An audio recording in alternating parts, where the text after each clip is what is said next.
Okay, all right, let's look at this. In the diagram below, 0 is the center. All right, that's 0, the center of the circle. And we are to calculate A, E, O. That means we're looking for this point here. Let's lead to 1 here. Okay, all right, so this is cycle theorem, and there are laws that guide cycle theorem. All we need to do at every given point in time is figure out which law will help us solve the problem in front of us. Okay, so what laws or which laws come to your mind when you see this diagram? There's a four-sided shape here. 1, 2, 3, 4. That's a quadrilateral. There's a law about quadrilaterals.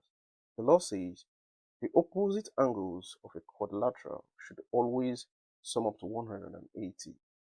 Cyclic quadrilaterals specifically. So if you have a circle and then you have a four-sided shape inside the circle, and the vertices, that's these four edges, the vertices actually of the quadrilateral are touching the circumference of the circle, touching this circumference of the circle. That's a cyclic quadrilateral. It's not for every quadrilateral. It's only for quadrilaterals in circles, and their vertices, this is what I mean by vertices, 1, 2, 3, 4 are touching the circle.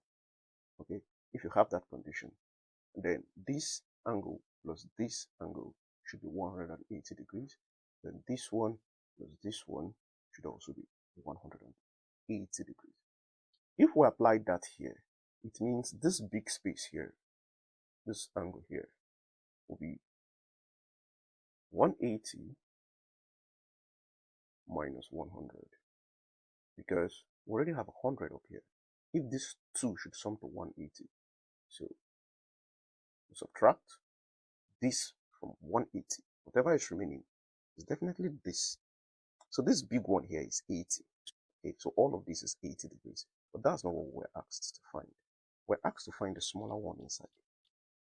Okay, so to get the smaller one inside, we'll have to use another theory to help us. Now, you see, this is the center of the circle.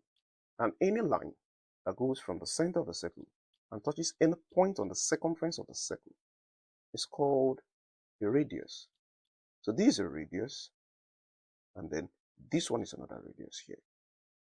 Okay, so we've got 2 radii to deal with.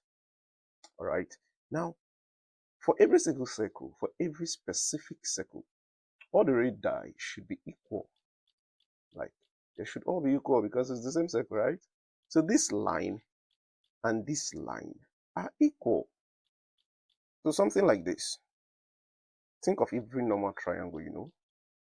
Okay, and then you've got this part equal to this part. That means this angle here must be equal to this angle here. These are called isosceles triangle. You have 2 sides equal. The bases of those 2 sides are going to be equal. All right, and sum of angles in a triangle should always be 180 degrees. So let's look at this triangle. The sum of angles in this triangle is 180 degrees. Should be, take out this 70. So we'll have 180 minus 70. We're having 110.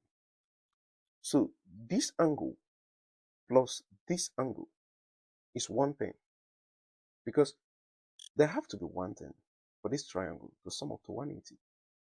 And they are equal because this line is equal to this line. So this angle is equal to this angle, just like I explained here. It means we have to share this 180 equally for these 2 angles. So 110, sorry, not 180, 110 equally for those 2 angles. So 110 divided by 2, we have 55 degrees. So this is 55 degrees, and this is 55 degrees. Okay, so this angle here, 55 degrees. Okay, we've got that information now. What do we do with it? We've not gotten this, but we know from here to here, this big one now, the 2 of them joined together, is 80. Only this one here is 55. So 80 minus 55, which is 25 degrees. That is the value of this angle here, 25 degrees. So angle AEO, angle at O, is 25 degrees. Super easy.